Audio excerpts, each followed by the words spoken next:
ल नमस्ते सम्पूर्णमा। आज हामीले एउटा यो बाँसको पुल एकदम निर्माण गरेर सम्पूर्ण गरिसकेको अवस्था होइन। यो चाहिँ अब धरान उपनगरपालिका 5 वडा नम्बर 5 पर्छ है। यो एउटा यो सैनबटे खोलामा चाहिँ हामीलाई धेरै बर्खाको टाइममा अवरुद्ध भएको कारणले गर्दाखेरि यो एउटा यो बाँसको पुल अथवा यसलाई के पो भन्छ अरे दाइ? फड्के बनाउनु आवश्यक थियो र यो हामी श्रमदान प्लस हाम्रो टिएलओबाट चाहिँ यो पुल निर्माण गरिसकेको अवस्था छ होइन। म यो हाम्रो निरन्तर हामी चाहिँ 2 दिन खट्यौँ होइन। अब हाम्रो वडाध्यक्षज्यू होइन, हाम्रो टिएलओको अध्यक्षज्यू हुनुहुन्छ, उहाँलाई म केही एउटा सानो कुरा राख्नु चाहेँ। दाइ नमस्ते। नमस्ते अध्यक्षज्यू। हजुर नमस्कार बैरागी काइलोज्यू।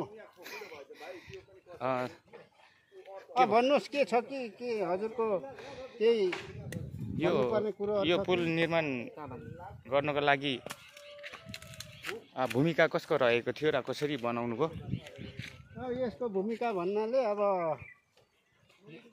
स्थानीय सरकार वडा अध्यक्षसँग धेरै रिक्वेस्ट गर्यो, बाँस पनि माग्ने तिर गयो, तर बाँस दिनु भएन उहाँले। हामी आफैले चाहिँ टिएलओबाट नै टिएलओ हजुर सम्पूर्ण टिएलओ हाम्रो मुकुमलुङ टिएलओ सबै मिलेर चाहिँ हजुर हामीले यो पोहोरकोलाई हटाएर चाहिँ नयाँ फेरि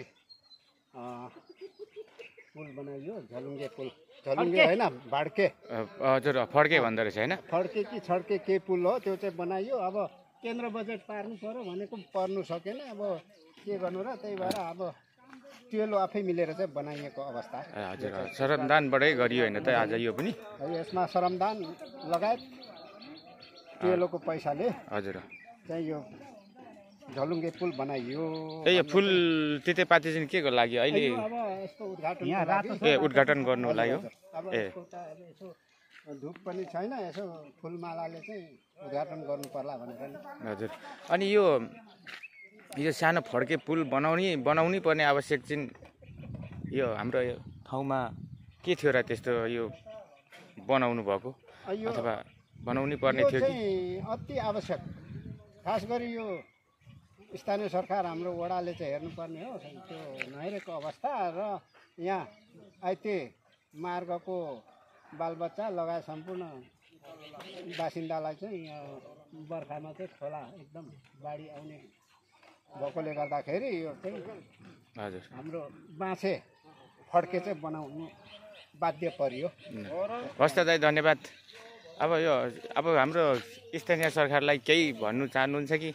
अब स्थानीय सरकारलाई त के भन्नु र, अब पहिला पनि भनेकै हो, म धुप ल्याउँछु ल। त्यहाँनिर अब उहाँले केही ठाडो कान लाउनु भएन, सुनवाई भएन स्थानीय सरकारबाट। अब हामी टिएलओ मार्फत चाहिँ यो सबै गरियो भनौँ न।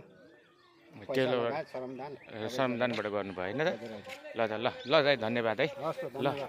ल सम्पूर्ण साथीहरूलाई म होइन यताबाट यो सानो हाम्रो फड्के पुल चाहिँ देखाउन चाहँदैछु है।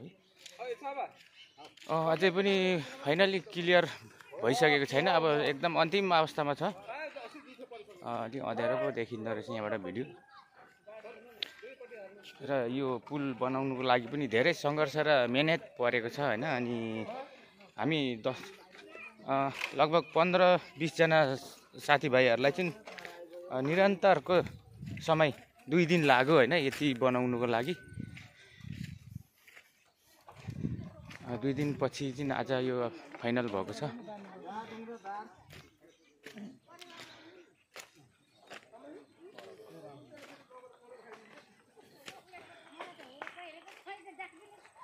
यतापट्टिको चाहिँ होइन यो चाहिँ हाम्रो साइनबटे खोला।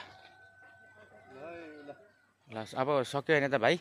हाम्रो फाइनली हाम्रो यो साइनबटे खोलामा चाहिँ यतापट्टि अब तपाईँहरूलाई यहीँबाट सबै देखिँदैन रहेछ। यहाँ पर पुरानो घरहरू देख्दै हुनुहुन्छ।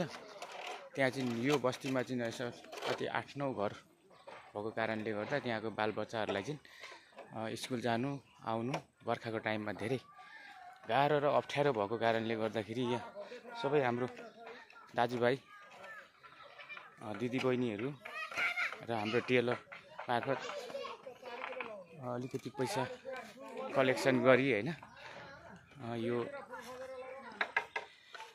कलेक्सन गरी यो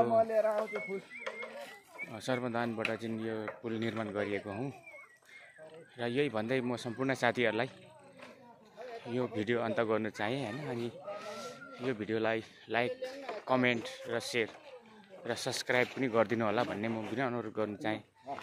यति भन्दै आजलाई बाई बाई, धन्यवाद।